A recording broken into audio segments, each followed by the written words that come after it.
Hello, my dear students. I welcome you to this session of Python programming. In today's session, we'll be discussing about the assignment operator and compound assignment operators and the bitwise operators.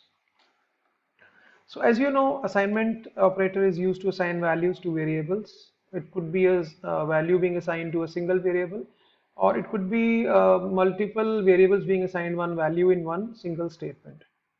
There is another category of operators known as compound assignment operators or shorthand assignment operators. Is a shorter way of writing assignment statements. So basically there are seven shorthand or compound assignment operators: percentage equal to, slash equal to, double slash equal to, star equal to, plus equal to, minus equal to, double star equal to. So percentage equal to is shorthand modulus operator. For example, if you need to write that A is equal to A percentage 5, this means that the modulus of A and 5 is calculated and is reassigned to A.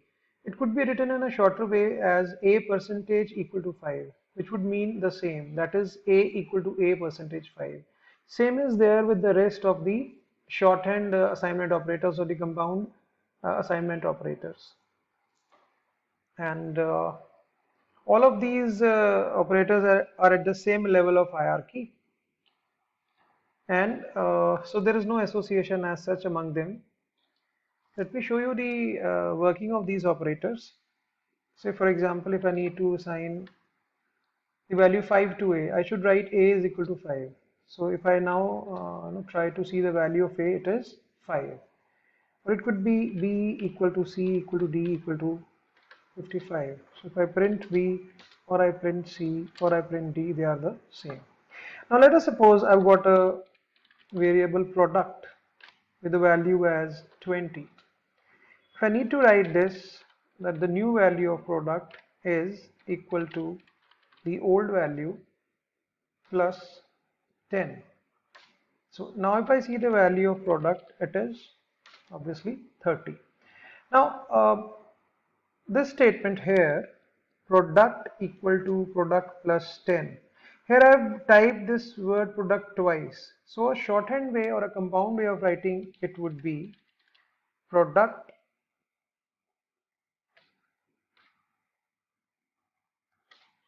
Okay. So what is the value of product now? Is 40, because here it was updated to 30. So this product plus is equal to 10 would mean the same. Product is equal to product plus 10. But here we have typed less. So that is why it is a shorthand way of writing this. Similarly, if I've got a variable A equal to 5 and I write A equal to A double star 3. Okay. So if I see the value of A, it is 125. Okay. So I could write this as A double star equal to 3. So now it would be 125 raised to power 3. Okay, so that is this big value. So that is how you can use the shorthand assignment operators.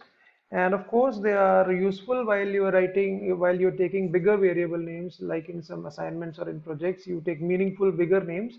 So there your work can be cut out by writing, by using these compound or shorthand assignment operators.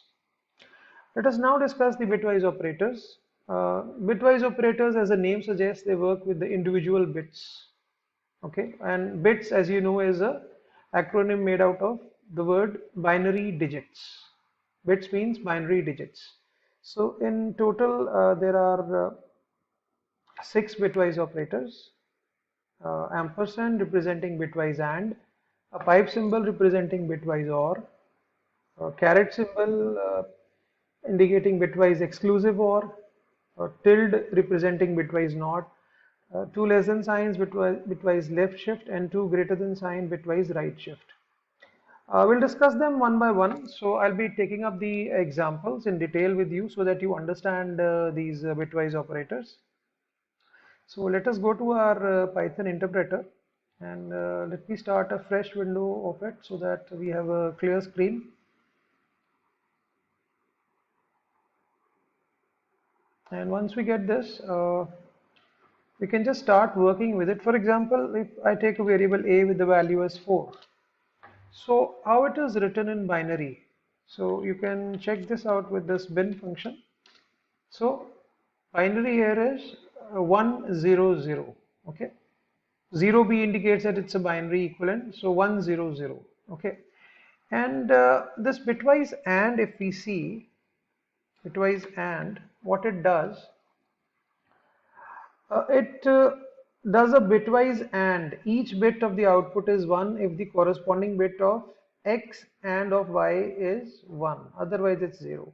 So, in other sense, you've studied about gates also in your +1 and +2, the logical gates. So, AND gate is something in which the output is high if both the inputs are high. So, in a programming concept, we can say that if both the conditions are true, or if both the bits are true, here in the case of bitwise operators, both the bits are high, then the output is high. If even if one of the bits is low, then the output is 0. Okay, so let's go to Python shell.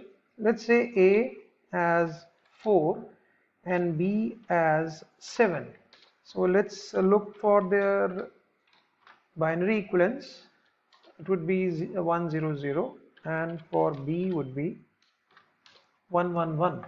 So here if you AND them, this 0 with this 1 results in 0, this 0 with this 1 results in 0, and this 1 and this 1 results in 1. So the output is 1 0 0. That means the output is 4. So we can check here A and B. So you can see the output is 4 here. Let's take another example. Say if A is 18 and B is say 36. Okay, so you can check their binary equivalence, and then we can see what the output would be like. So here you can see the best thing for you would be to put it in an 8-bit pattern. Okay, so like A could be represented as, I hope I'm clear here. Okay, and B could be represented as, and then you can do the ANDing of the individual bits. Okay, so let's now do this, the AND, and let's see what's the answer here. So the answer is 0. That means none of the corresponding bits, both of them were not high. Somewhere there was 0, somewhere there was 1. So none of the cases we had a 1 1 combination. Now look at this, the other operator, bitwise operator OR. Here in an OR gate or in bitwise OR, if even if one of the bits is 1, the output is 1. So let's take the case of A is equal to 4 and B is equal to say 11. Let's convert them into their respective binaries.